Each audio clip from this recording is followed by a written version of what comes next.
Hello everyone, my name is Pixlriffs and welcome back to the Minecraft Survival Guide. I hope you're all having a good day.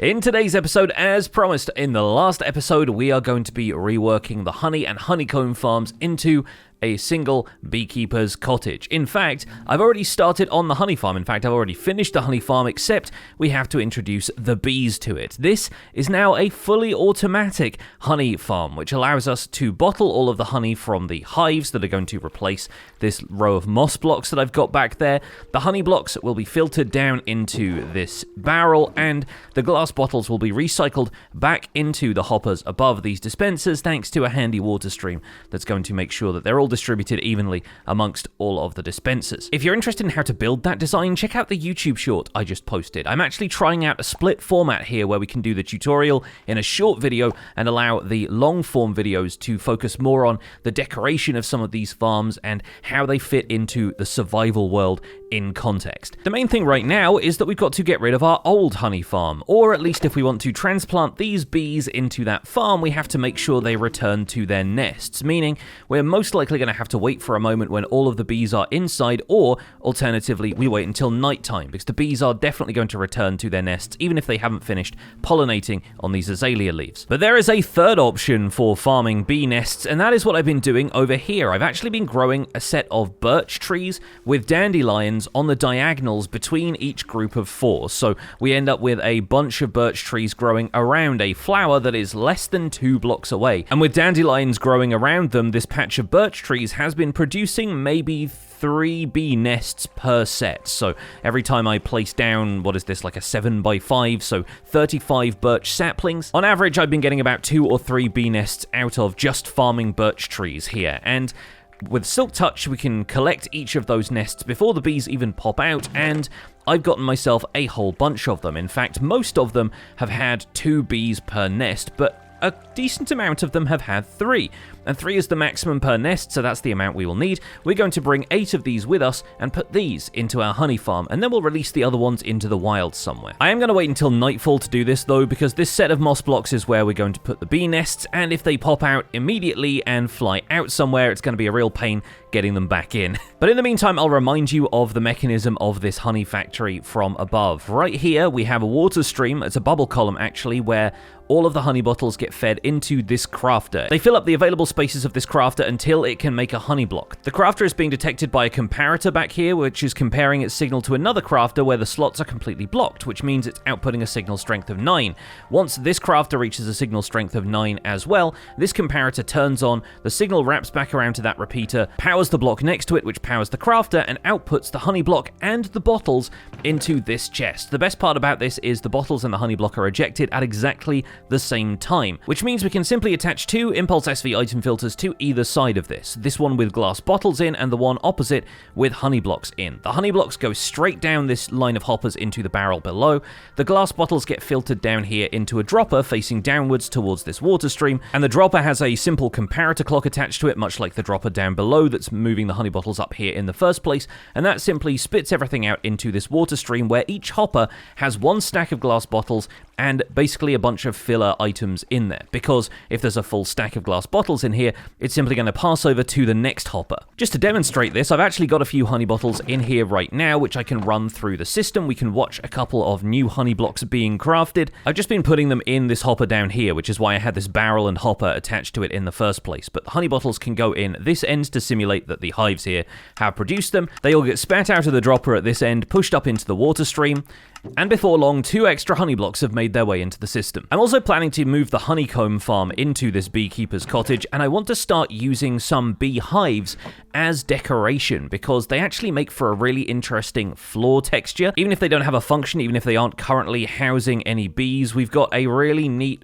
oak substitute here, basically. It looks like they're made out of the same material as oak wood, but the lines in the planks are obviously less of a contrast, and they've got this border around the outside, so we can effectively use them as like floor tiles mixed in with an oak wood base. And maybe these can look like patches where the planks have worn down a little bit, or simply add a bit of textural variation to the interior of our beekeeper's cottage. One weird thing I've noticed though is when we've crafted these beehives, they stack up. Normally you can create a full stack of them if you want to, but then they won't stack with existing beehives that have been placed in the world, because as you can see from the tooltips there, these have item components attached to them, probably storing the location that they were placed and how many bees have been in and out and how much honey level they've generated. You'll notice now, as of Minecraft 1.21.4, you can actually see how many bees and how much honey is in each of these nests or hives, which is really useful information. When I've shown that on stream, people have expected it to be a mod of some kind. It's not. This is all vanilla functionality. I haven't got any mods installed in this world. But if you're decorating with them, it's worth bearing that in mind. Once you place them in the world, they should stack up just fine if you retrieve them, but it seems like they won't stack up with the ones that I just crafted because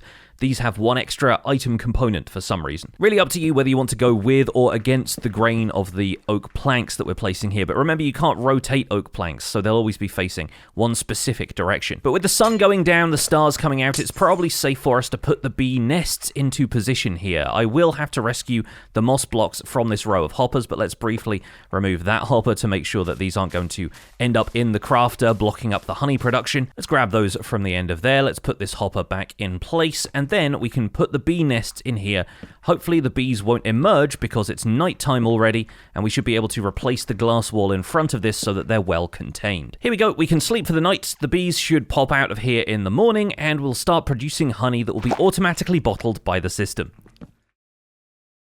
Now, much as I love an exposed redstone mechanism, I actually want to conceal this as part of the beekeeper's cottage idea. I want to be able to come in here and collect the honey from this barrel, but I also don't want this whole area to have, you know, wall-to-wall hoppers, dispensers, and redstone hanging out here. So we're actually going to start decorating some of this. We're going to be using spruce wood for the walls because we have oak wood for the floor, and I'm putting oak wood in the ceiling as well. So it's going to feel like a very wooden, like almost cottage-style interior that we're going for. We're actually going to put another wall here just to make sure that the water mechanism is as concealed as it can be. We can put the spruce border around the outside here, and we're going to have spruce planks in front of this.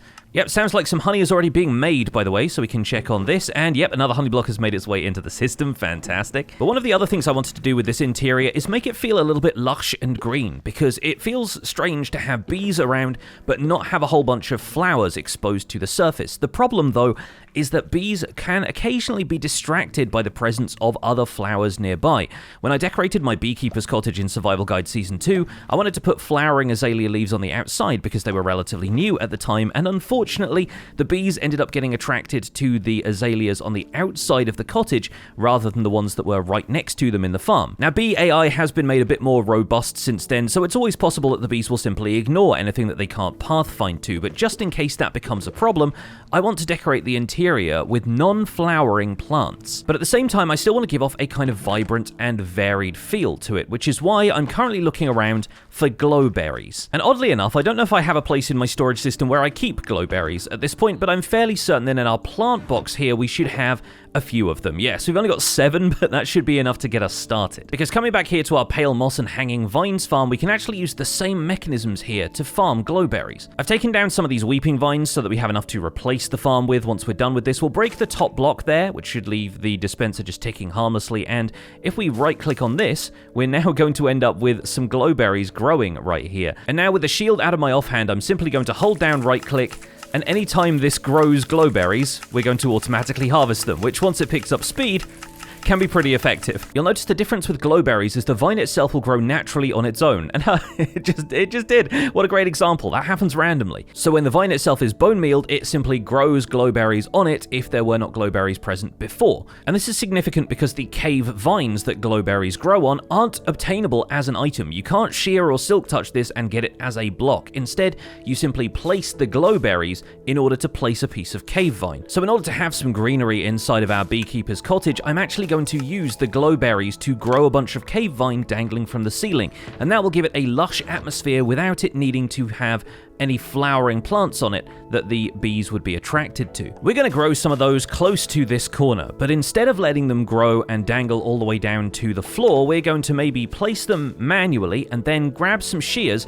and shear the tip of each of these plants. You'll notice the shear noise happens, and that's going to prevent the plant from growing any further, allowing us to use it aesthetically without the concern of it overgrowing this space and making the space feel less usable. So even though there's a bunch of greenery and cave vines in the way here, I can still walk up to this barrel unimpeded and get hold of any honey blocks that have formed. Now what I would like to pair these cave vines with is hanging roots, which are another block we haven't really messed around with too much. But the mechanism for producing hanging roots is a pretty similar one. All we got to do is place a dispenser here facing into some rooted dirt, have an observer detect those roots, have the observer output into a block that's going to have some redstone dust travel over the top of it. If you power this solid block here, it should power the dispenser. Unfortunately though, this time the hanging roots can't be broken with a silk touch tool. They do have to be sheared, meaning we're going to use some durability up on our shears for this one. But once again, it's just a matter of looking at this block and holding down left click and letting the shears do their work, and we get a whole bunch of hanging roots this way. So mixed in with this beekeeper's cottage ceiling, what I want to have is some hanging roots, maybe indicating that some of these cave vines have had a harder time surviving. And I think a fun part of this is even as we work our way over with this oak and beehive floor and ceiling pattern, we can maybe start to introduce some colors which work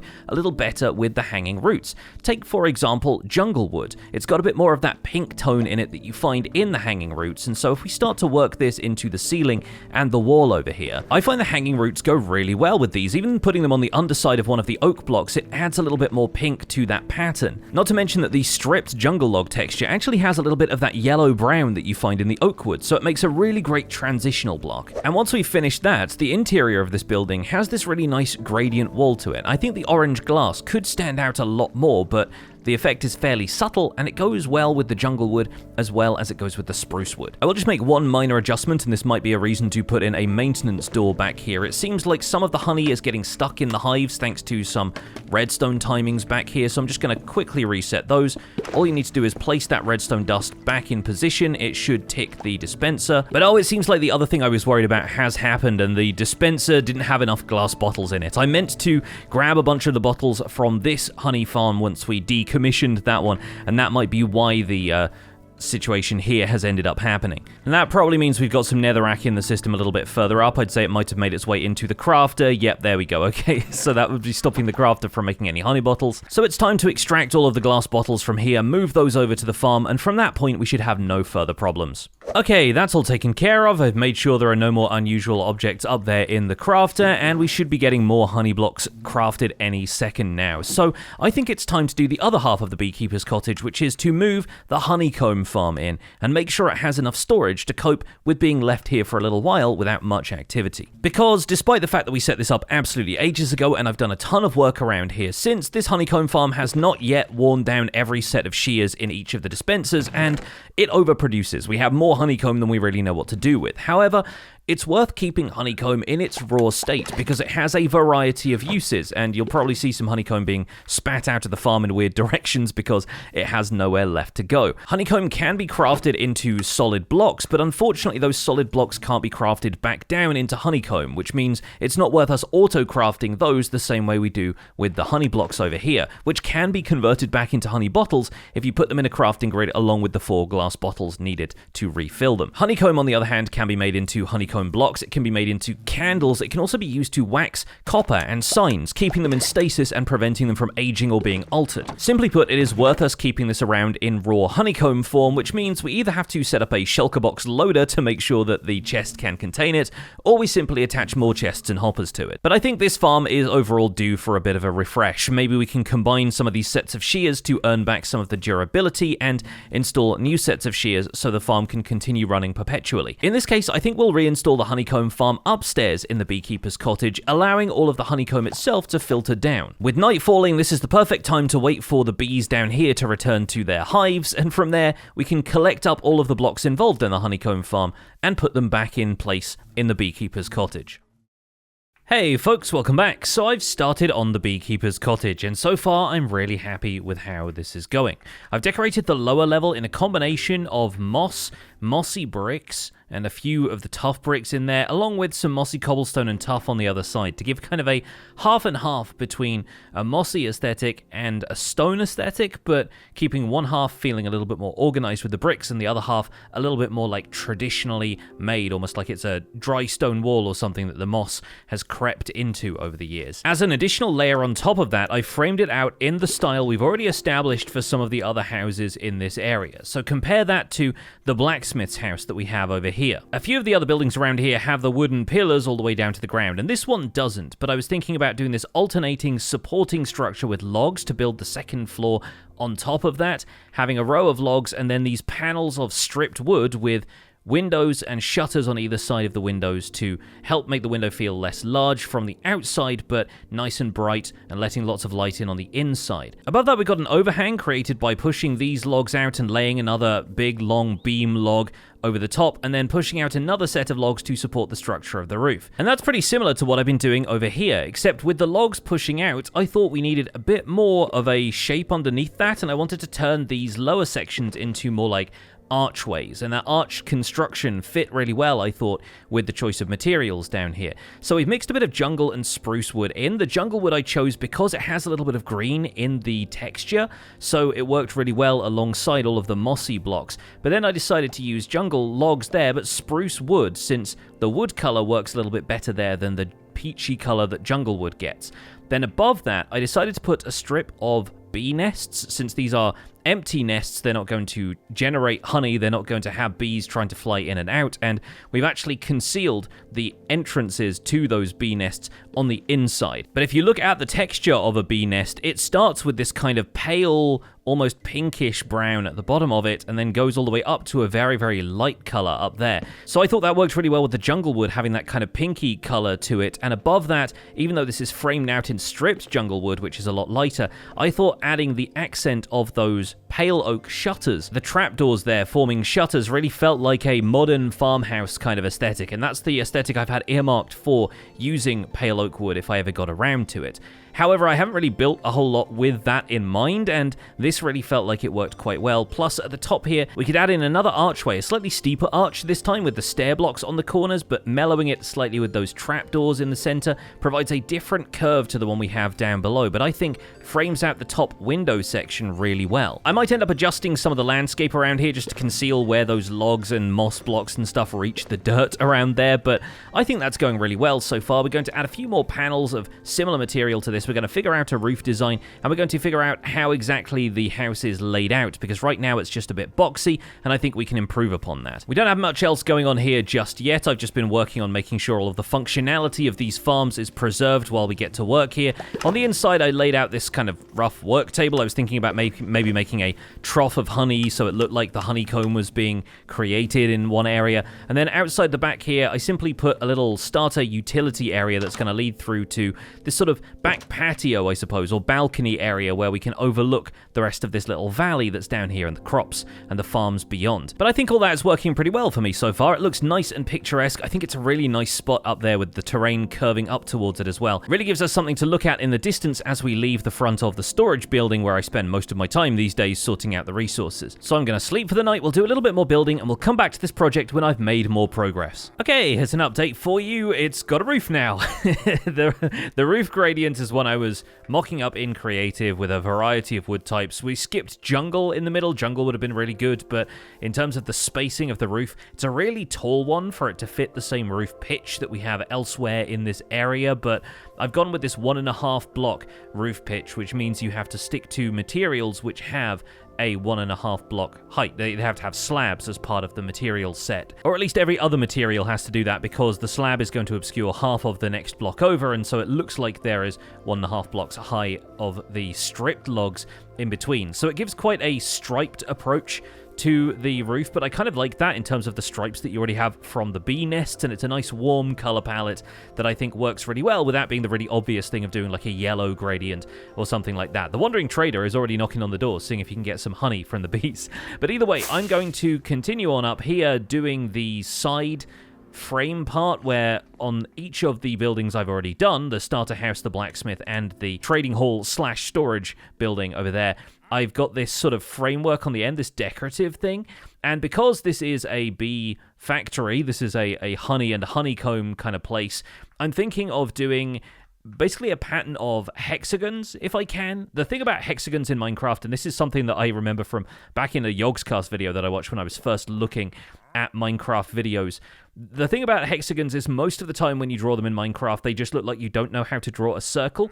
But I'm going to try my best here. We're going to make this pattern where there's going to be empty space with hexagons in and potentially stripes around the outside, mimicking both the honeycomb texture and the bee nest texture. As usual, we're going to do this with a load of spruce slabs. It's just a convention I've established for the area so far, so I think it makes the most sense to hold true to that. And the only other thing I want to do is make sure that we completely cover up the end textures of any of these materials, just to make sure that they all look kind of similar from the outside. And a short time later, there we go. The roof is all in place. It's actually my first time looking at it after we build it, but I was pretty confident it would turn out okay, and I think it has. Again, hexagons, a little odd of shape to build in Minecraft, but I think it comes across if you put the points to the north and south and then have the diagonals kind of go down from there and then have the flat sides on each of those. If you try and like rotate it weirdly, it gets a little bit abstract looking, but I think honestly it doesn't look too bad, and the kind of skeletal frame of this, the ribs of it, are marked out everywhere else with the spruce slabs, just making it look like the ridges of the bees' nests. From the side, it looks a little different to some of the other roofs as well, because this is actually an external structure. It's sticking out from the frame, mostly to preserve the shape of the hexagons. And you know what? I don't mind it too much. I actually think it adds a bit of unique character to this house compared to the other ones in the area, but maybe we'll adjust that in future if I decide it just looks too weird. From the direction of the flower forest, though, I actually really like it. I think even though the roof is the same size as the lower floor, it really gives a lot of character to the build, and I think we're going to add some dormer windows onto the sides, a little bit like the one we have here on the starter house. We're going to add a few little shapes and maybe a chimney and a couple of bits and pieces coming out of the side of this, bit of a loft extension perhaps, something that can make the roof a little bit more than just a big flat area, or a sloped area at least, but an area that doesn't have anything else going on with it. Of course, at this point I've had to do some pretty extensive lighting up on the inside, and even then we're still getting zombies, so I'm going to have to make sure that I have a decent amount of lighting up here just to ensure that there aren't any incursions by creepers or anything that could damage the technical side of the farm. I'm still working on getting a couple of extra bee nests to fill in areas like this gap in the moss, and I've actually left the gap here in the roof as well, because I wasn't sure if I wanted to build some kind of balcony on one side of this perhaps. Once again, something to add a little bit of different structure to it, besides this section here, which I've decided is going to be kind of like an extension with a sloped roof. Just something that shifts up the shape of the house and gives it a bit more character. Anyway, lots still to do, sun is setting, time to get on with it. And finally, I think we're done. Did a little bit more work on this on stream and between streams, between clips, and I'm really happy with how this came together. The interior still needs some work. I haven't really done a great deal aside from just make sure that everything is lit up to make sure that no mobs spawn. And I did end up framing the entire outside edge of that protruding part of wood slabs that came out from the side of the roof. I think it ultimately looks better. It made sense to do that on both sides and just double thickness on the spruce frame there, and I think that turned out really, really well. Added in a couple of dormer windows as well, and I think the curvature of these plus the kind of square base of them almost looks a little bit like the holes in the bee nests that the bees fly out of. I kind of like that. I added a chimney on the opposite side as well, just a very simple stone brick chimney, because most of the time we're only going to be seeing it from this side, and it's only going to be peeking over the edge of the roof there. But what I did up here on the top was I put 4 campfires in a 2x2, and the diagonal here has hay bales underneath while the other 2 do not.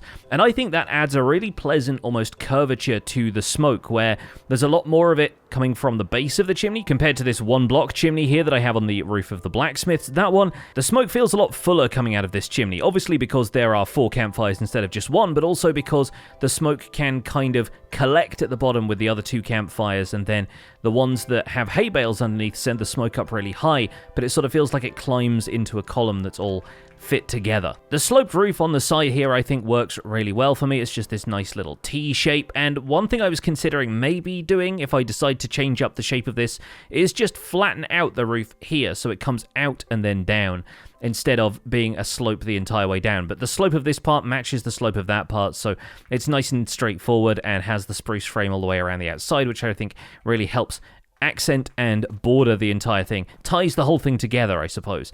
But of course on the inside, while I've been doing all of this, the honey farm has been producing, and occasionally I've noticed, very, very occasionally, we lose a glass bottle in the process of this farm, just because the dispensers will actually create the honey bottle in the space of the bee nest block itself, and the hoppers are supposed to drag that out before it ends up getting pushed out to one side or the other, but maybe every so often, because the bees all emerge at a similar time, a couple of the dispensers are sending a honey bottle down the line of hoppers. The hopper is busy pushing another honey bottle through, and so it doesn't immediately collect one as it's produced. So if you wanted to make sure that that didn't happen, you could maybe set a series of hopper minecarts underneath here on top of the hoppers and just have the collection line one block down. All that would mean was that you just had to extend this glass elevator down by one, because the dropper would have to be lower and this dropper mechanism would have to be lower, but you just have to make sure there was one additional water block in that column. That wouldn't be a big deal at all. We have plenty of honey blocks in here now. We're approaching 9 stacks of that. We've also got a lot of honeycomb, but plenty of storage buffer for this. And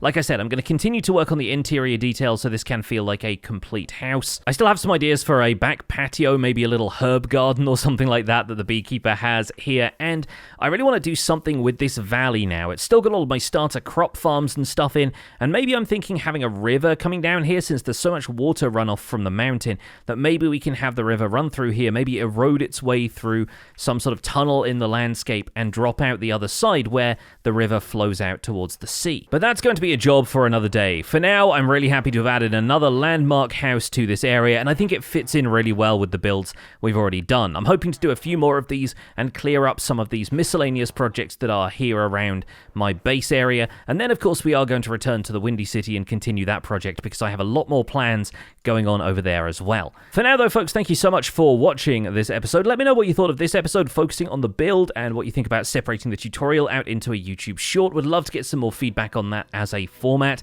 In the meantime, have yourselves a great day, and thank you so much for watching this episode of the Minecraft Survival Guide. My name has been Pixlriffs. Don't forget to leave a like on this video if you enjoyed it, subscribe if you want to see more, and I'll see you folks soon. Take care. Bye for now.